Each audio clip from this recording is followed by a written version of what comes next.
한반도를 둘러싸고 동북아 정세가 꿈틀거리고 있죠. 동서양 사회과학의 고수 두 분과 이야기 나눠보겠습니다. 이영작 전 한양대 석좌 교수, 신동준 21세기 정경연구소장 함께 하시겠습니다. 안녕하십니까? 네, 안녕하세요. 네. 자, 북한, 지금 속보가 좀 뜨고 있는데요. 북한 군사분계선으로 북한군이 접근을 해서 우리 군이 20여 발을 경고 사격을 했네요. 지난번에도 군사분계선 근처로 와서 우리 군이 또 경고 사격을 하고 이렇게 했는데 북한군은 아마 우리 군 경고 사격 대응 사격을 하지 않고 퇴각을 한 것으로 이렇게 지금 전해지고 있습니다. 네, 지금 아직 현재는 남북 간 군 사이에 특이한 동향은 없는 것으로 전해지고 있습니다. 어두워진 시기점이니까 다시 내려오지는 않기를 기대를 하는데 혹시라도 또 저녁 시간을 타서 내려온다면 또 약간 좀 민감한 상황으로 전개될 수 있을 것 같아요. 안테나에 걸리면 조준 사격해서 네. 그 본때를 좀 보여줘야 되고 더 크게 말씀드리면은 네.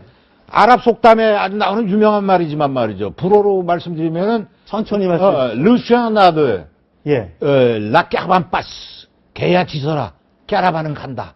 이거 우리는 우리대로 가면 돼요. 신경 쓰지 않으면 돼요. 신경 쓰지 말고 개야 그 안테나에 걸리면은 그 암호를 묻잖아요. 네. 또 그리고 경고 적어도 하고 그런데도 계속 남진한다? 그렇다면은 그건 군사 정전협정 위반이니까 네. 조준 사격해야지. 알겠습니다. 자, 속보가 또 들어오는 대로 저희들이 소식 전해드리겠습니다. 조금 전에 우리 베이징 나가 있는 동정민 기자 연결을 해봤는데요. 네. 중일 정상회담 많은 관심을 모았잖아요. 네. 시진핑 주석의 얼굴은 이렇게 밝은 것 같지는 않아요. 네. 박사님 어떻게 보셨어요?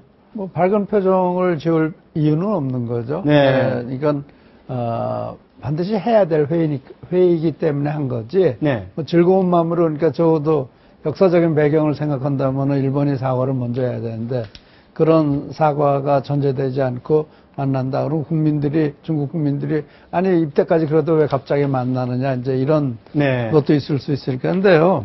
하나는 이런 회의를 통해서 시진핑이 중국을 아시아의 최강국으로 또 세계 바이폴라 지금 미국과 중국의 두 축이 두 축 아니에요. 네. 근데 사실 경제적으로 보면 일본이 제3국이란 말이에요.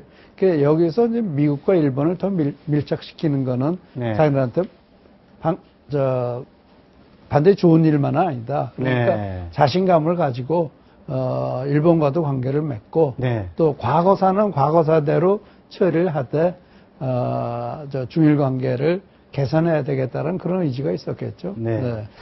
자, 한중일 신삼국지 시대가 또 열리는 거냐. 지금 박근혜 대통령, 시진핑 주석, 아베 총리 세 명의 어떤 외교전이 아주 불꽃을 튀는 것 같은데 신 박사님 어떻게 보셨어요? 저 시진핑 주석과 아베 총리 서로 마음이 통했을까요? 이 얘기부터 말씀드릴게요. 하나 좀 오래된 얘기입니다만 네. 수나라 때 말이죠. 수문제가 이제 수나라 때. 수문제가 양견하네요. 예, 양견. 하나 통일을 이제 남북주에서 300년 만에 통일을 한 거예요. 그렇죠. 그 일본에서 국서가 왔어요. 국서의 네. 내용이 뭐라고 나왔냐면은 동쪽의 황제가 서쪽의 황제한테 편지를 보내놓으라 이렇게 나오는 거예요. 그러니까 수문제가 그렇죠. 자기 쪽의 황제.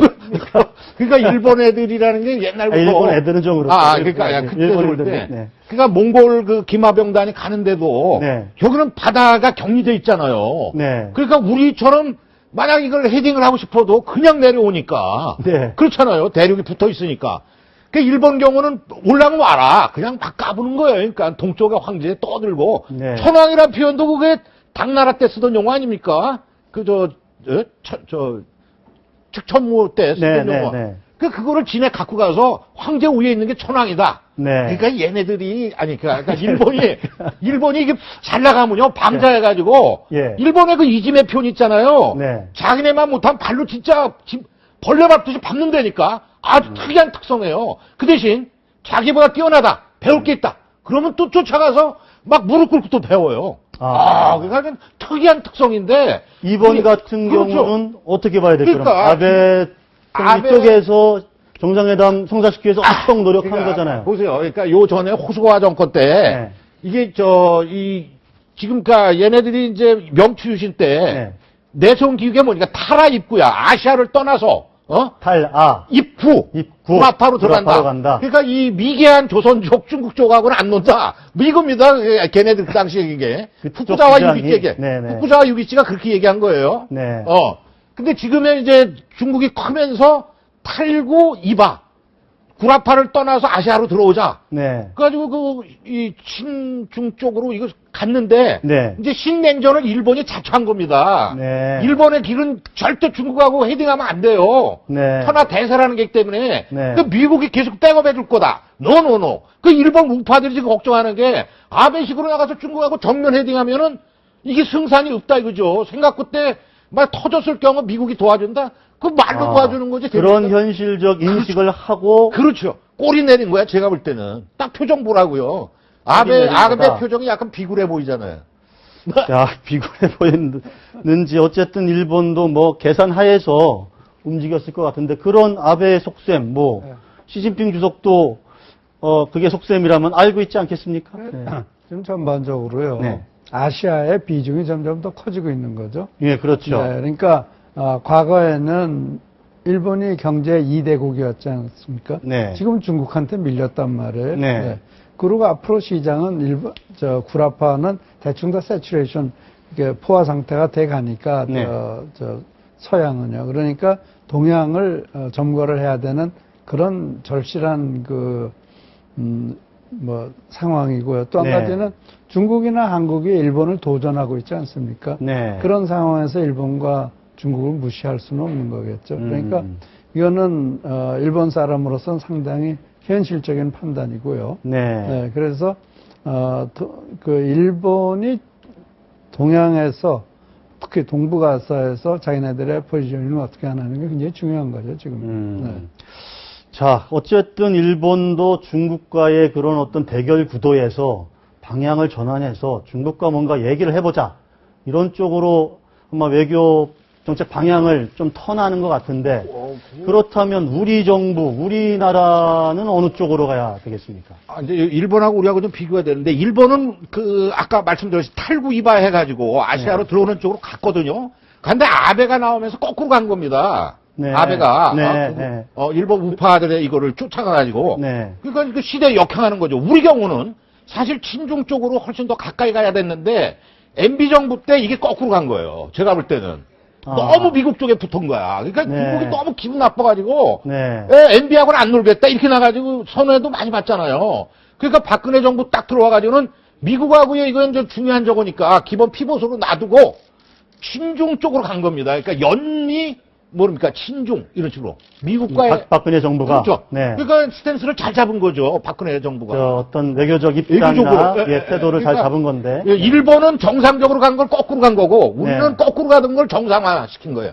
그러니까 천하 대세라는 건 말이죠. 네. 이게 이홍장이가 홍콩을 껴줄 때 죽으면서 뭐라고 그랬어요. 1900년에 의아단 사건 나고 온 욕을 다 먹었다고 비굴한 조약을 맺었다. 그러나 이홍장이 그때 피를 토하면서 한 얘기가 있다고. 100년 만에 온다. 6년 만에 온다. 네. 시간으로 보자. 네. 시간을 세는 셈법이 재미난데요. 그러니까 지금 우리가 맞습니다. 예. 그렇죠. 그러니까 중국하고 이거 할 때는 이게 이제 이 동양아시아사에 이렇게 쭉 보면 말이죠. 이게 중국사가 아니라 동양아시아사로 봐야 돼요. 이게 보통 2, 3년 전날에 한 번씩 돕니다.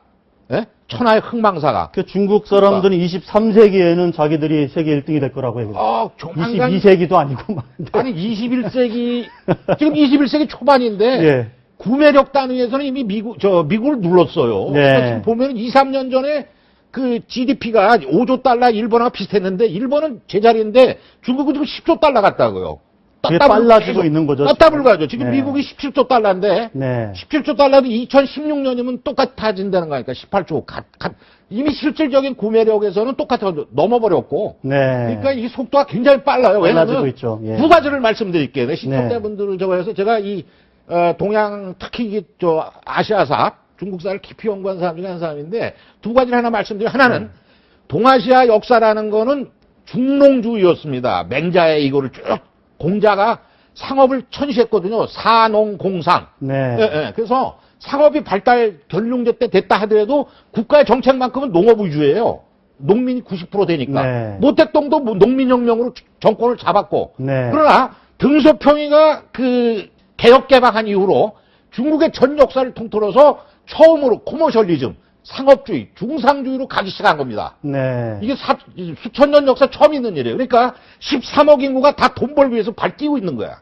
예. 그러니까는 이거를 당할 그게 필요 없다. 전 세계에 미치는 파장은 그렇죠. 엄청난 네, 거죠. 엄청날 13억이 거다. 인도하고도 또 달라요. 인도는 계급화돼 카스트 제도 때문에 이게 안 되는데 중국은 농민에서도 열심히 하면 황제가 되지 않습니까? 네. 13억이 다 돈을 벌어서 황제가 되자라 뛰는 거야. 황제 네. 되는 건 워낙 안 되니까. 네. 그러나 열심히 뛰면 돈 된다. 네. 13억이 쉬지 않고 뜁니다. 네. 100년 동안 너무너무 헐벗었다. 네. 특히 이제 중화인민국 이거 들어선 이래로 너무 굶어 죽었잖아요. 그 대학생 운동 때. 이게 첫 번째. 그러니까 그 힘이 굉장하다 이거죠. 네. 포퓰레이션 파워라는 그러고요. 거 엄청나. 네. 또 하나는 두 번째. 그렇죠. 중국의 이 전부 돈을 벌자 여기에서 이 중국 이게 지도부 자체가 네.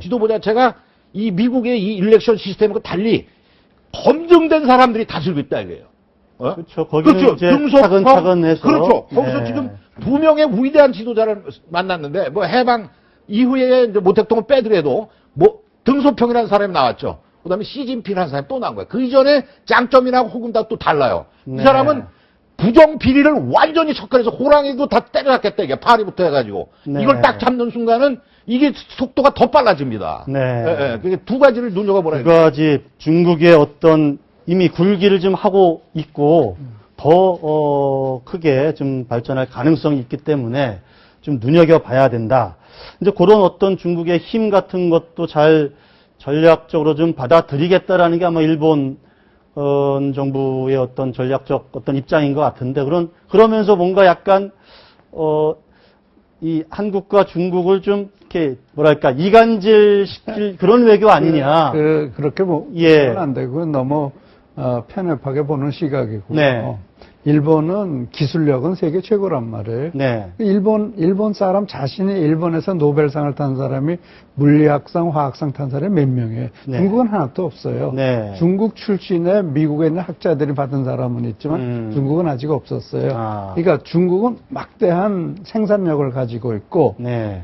일본은 막대한 기술력을 가지고 기술력. 있어요. 네. 그러면은 중국과 일본 사이에 껴있는 우리나라는 포지션을 어떻게 해야 되느냐. 사실 우리가 중국 같은 생산력을 가질 수도 없고 또 지금 당장에 일본이 가지고 있는 기술력을 가지고 있지도 못하다고 그런 플랫폼이 없다고요. 네. 그럼 우리가 그 양쪽에서 살아날 수 있는 방법은 생산력과 기술력 사이에는 서비스라는 게 있습니다. 네. 이 기술력이 연결돼 가지고 생산성이 나오는데 그 중간 과정이 있어요. 네. 그 중간 과정이 서비스 산업입니다. 그러니까 난 다른 분야는 모르지만 내 분야 나는 임상시험하는 사람인데 내가 보는 거기에는 중국이나 일본보다 우리가 잘하는 게 임상시험이에요. 네. 그래서 우리가 그런 틈새를 잘 우리가 가지고 있는 고유의 기술. 고유의 기술. 일본 사람들은 예를 들어서 임상시험이란 그런 서비스 산업 자체 굉장히 취약해요. 중국 사람들도 취약하고. 네. 그러니까 일본의 기술을 가지고 중국을 들어가고 세계 시장을 갈 수 있는 것이 예를 들어서 내 분야에서 딴 분야는 딴 네. 얘기하겠지만 네. 의약품 개발, 연구 개발하는 거는 우리가 굉장히 앞장설 수 있어요. 예를 들어서 그런 식으로 우리가 서비스 분야를 기술적으로 잘 키워 나간다면은 이 삼국 사회에서 우리가 조화롭게 지낼 수가 있겠죠. 알겠습니다.